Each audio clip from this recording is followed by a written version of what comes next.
welcome back to What You Will Learn. My name is Adam Ashton. And my name is Adam Jones. Today we're taking you through the best bits of The Courage to Be Disliked, Part 2 by Ishiri Kishimi and Fumitaki Koga, How to Free Yourself, Change Your Life and Achieve Real Happiness. So we split this book into 2 episodes. In the first episode, the first part, we spoke about that everybody does have the power to change. We think that we're dictated by our emotions or we're dictated by past events through this series of cause and effect. But really, if we want, we can choose to change. Most of the time we choose not to change, but we do have that power to change, and only we have that power to change. And now in this episode, in Part 2, we'll be looking at how to live your own life on your own path without the need for constant approval and acceptance from others, and perhaps even having the courage to be disliked, as the title suggests. Because Adler says we all have our own life tasks. And if you think about it, as we grow up from that baby we mentioned in the first episode where you're just exerting power on everyone, at some stage you hit an age where you need to become self-reliant because you can't just depend on your parents forever, a bit like Joel. So you need to have the self-reliance mentally, to have the power to think for yourself, and also socially to be able to engage with work with other people. So while we need to be able to work socially and live socially with other people and live in harmony with society more broadly, we don't need to be recognized by other people. It's obviously nice to be recognized by other people, but we don't need to be recognized by other people. So imagine every day at the end of the workday, when everyone's packing up and going home, you go around the workplace and start picking up any of the litter, whether that was the chalky wrappers, the apple cores, or the bit of paper, the scrap paper that's no longer necessary. You go around, pick everything up, chuck it in the bin, and clean up the office at the end of the day.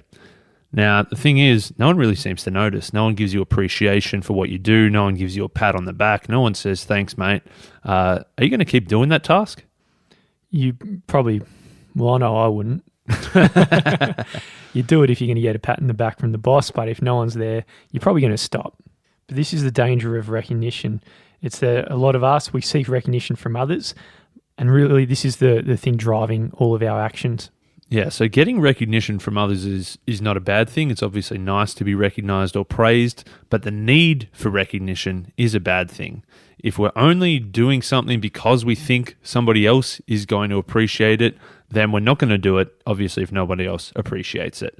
So rather than doing something because we wanted to do it, we're doing something that is outside of our control. We're doing something in the hope that somebody is going to say, good job, mate, really appreciate that.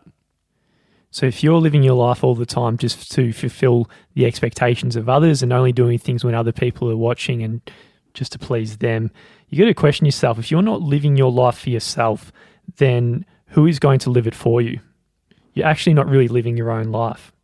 Our old mate, big old Adler, who we've been talking about his psychology in Part 1 and now in Part 2, he says that the culture is really driving us more towards the systems of reward and punishment, of the carrot and the stick.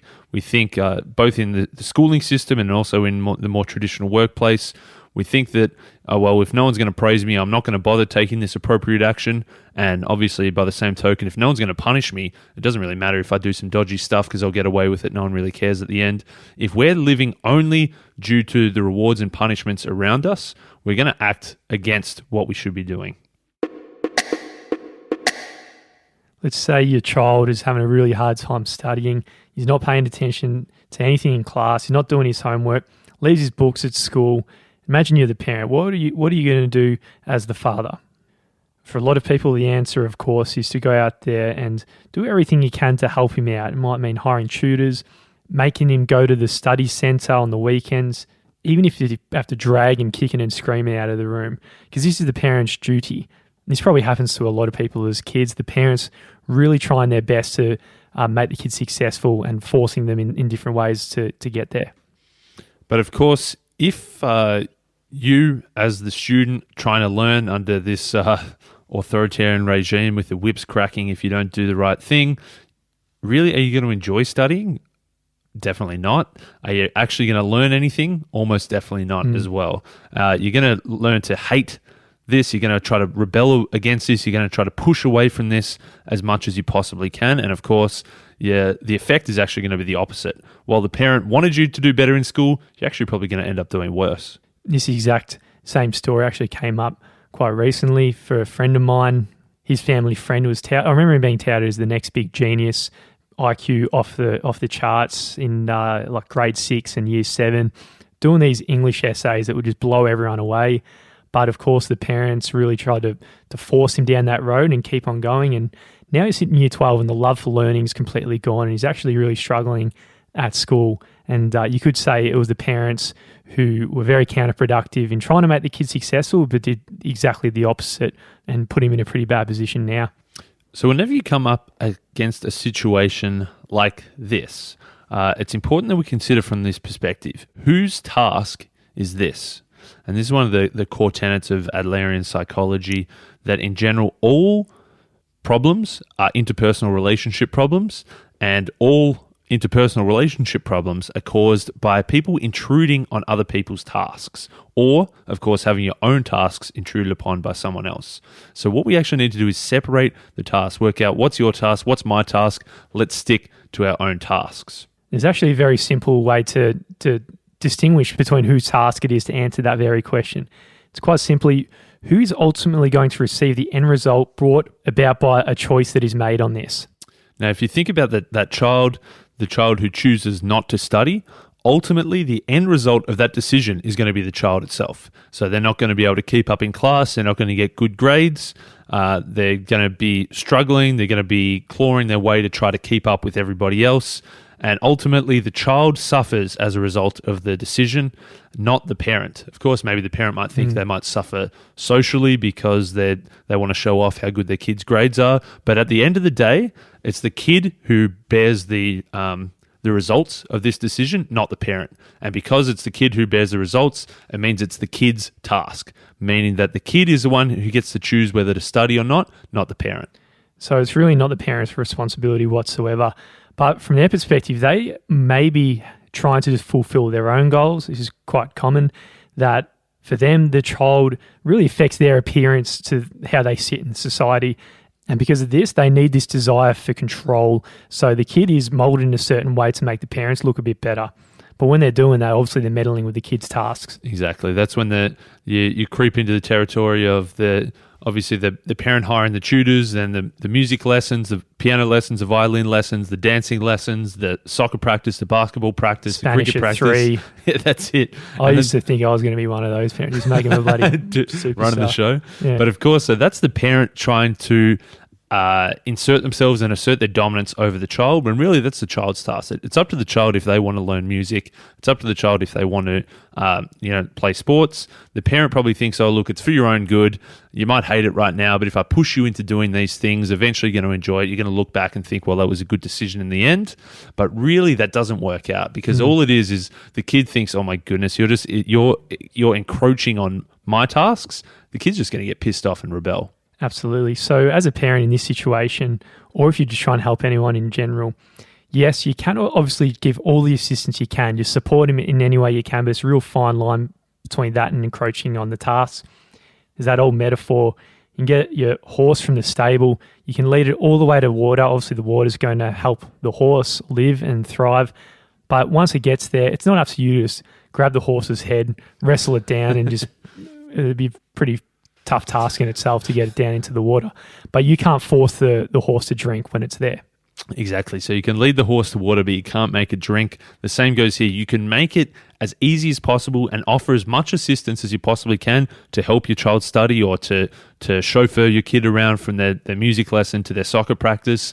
But you can't be the one that's forcing them to do all these things. You can grease the wheels. You can make it easy. You can provide assistance, but you can't encroach on their task.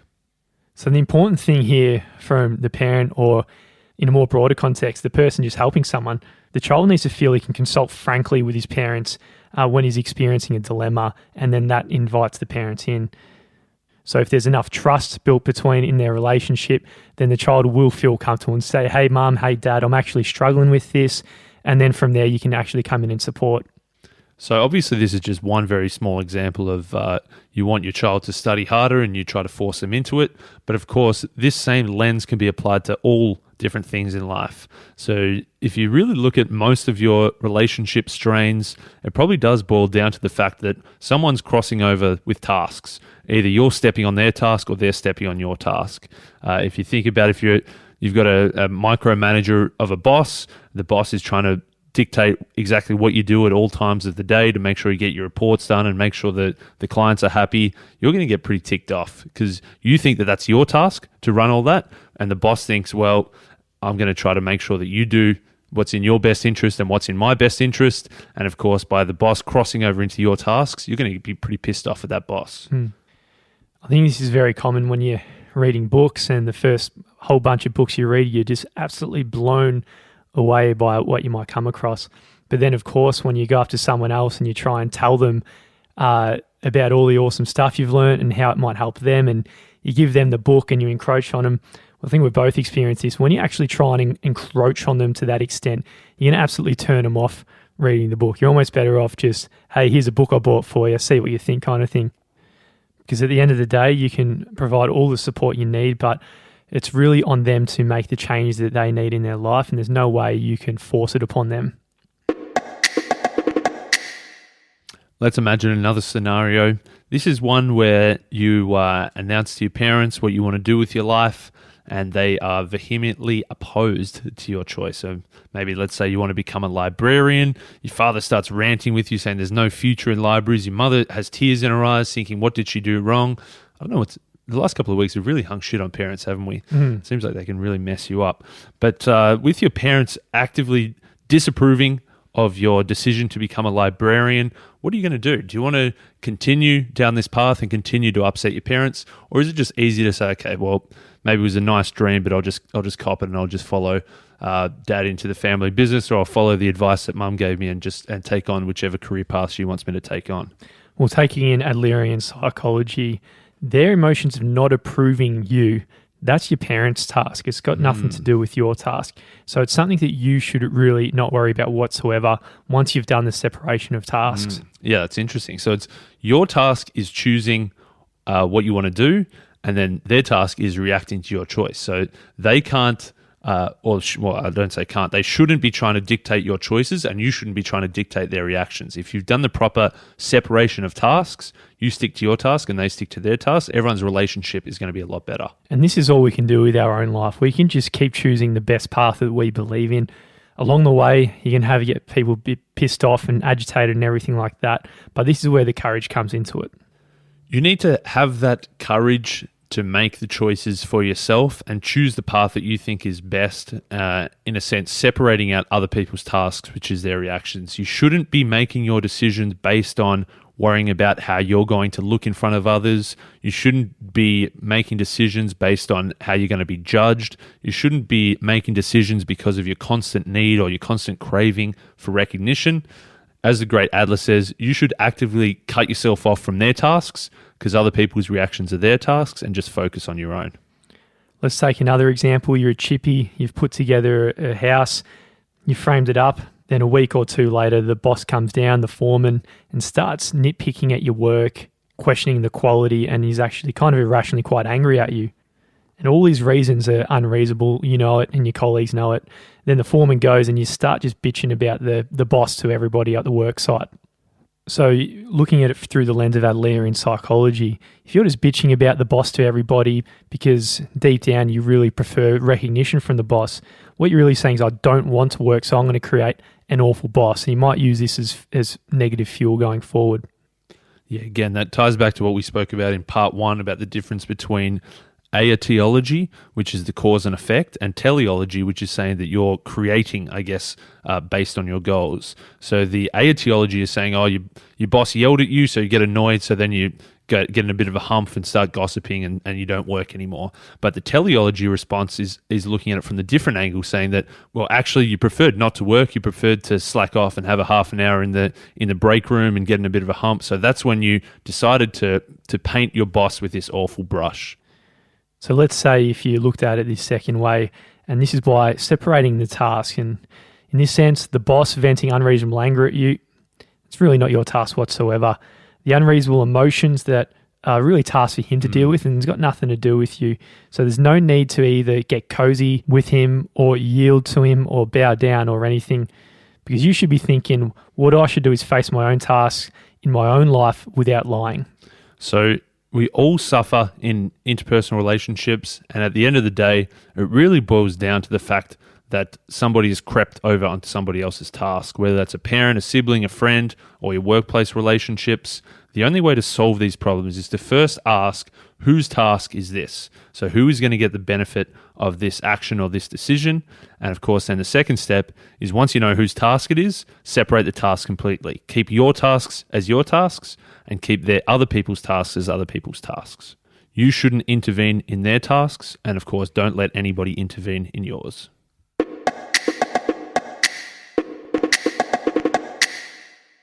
You might think this is all sounding a bit tough, and perhaps it's just easier to live in a way that's just satisfying other people's expectations.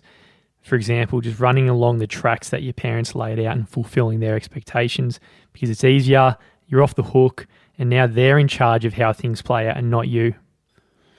Yeah, whenever you come up against the big wall, the big fork in the road, thinking, how should I live or what should I do next? You've really got two choices. One choice is just to follow the tracks that have been laid out for you and being reliant on other people, trusting that they know what you should be doing.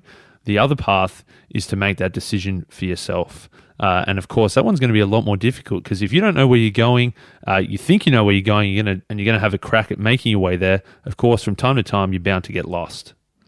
If you're choosing this more difficult path, you're going to start pissing some people off because you're not living by their expectations, like your parents, for example.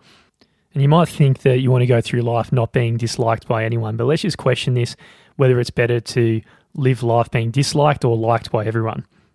Imagine there are 10 people you've got in the room, all got different values and different wishes about everything. And let's say you swear loyalty to all of them. If you do so, you're obviously going to be very successful at being liked by all of them and not being disliked. But at this point, there's going to be a great contradiction that's looming. Once you swear loyalty to all 10 and entrust your own life to others, then you're going to end up lying to yourself. It's a bit like the politician who just swears loyalty to everybody in the party room and they end up doing nothing and actually being so weak because they're just out there trying to please everybody. So you might think that it's a very egocentric thing to do, to separate your tasks and just stick to doing only your tasks. You might think that it's very egocentric because you're pissing other people off, you're not doing what they want you to do, and so you're going to be disliked by them at some point. But he says that actually intervening in other people's tasks, by you trying to control other people's reactions, by doing things to please them, that's actually the most egocentric thing to do. By you thinking that you can control other people, that's actually the very egotistical thing to think. Let's take a stone, for example. It's pretty powerless. But once it begins rolling down the hill, nature puts gravity and inertia into it, and it starts getting a lot of speed up and power. We're not necessarily just like stones, but we are capable of resisting this inclination and the gravity. We can stop the tumbling ourselves and actually begin to climb uphill. But with the desire for recognition, we really round our unique edges that we've got as people, and we've just got the gravity that takes us all the way down the hill. And when we're ending up as a round ball, there's no real I that actually can be. So being disliked by others is going to be slightly uncomfortable. Nobody wants to be disliked. But what Adler says is the only way to actually achieve happiness and freedom is by being disliked. You're not going out there with the intention of being disliked, but by going out there and acting freely of your own volition, it's going to be a side effect that, of course, you're going to be disliked by some people some of the time. So this is just the natural cost of exercising your own freedom, and some people aren't just going to like it. But when you gain the courage, your interpersonal relationships are going to change into a thing of lightness because you're living in freedom and with the courage to be disliked.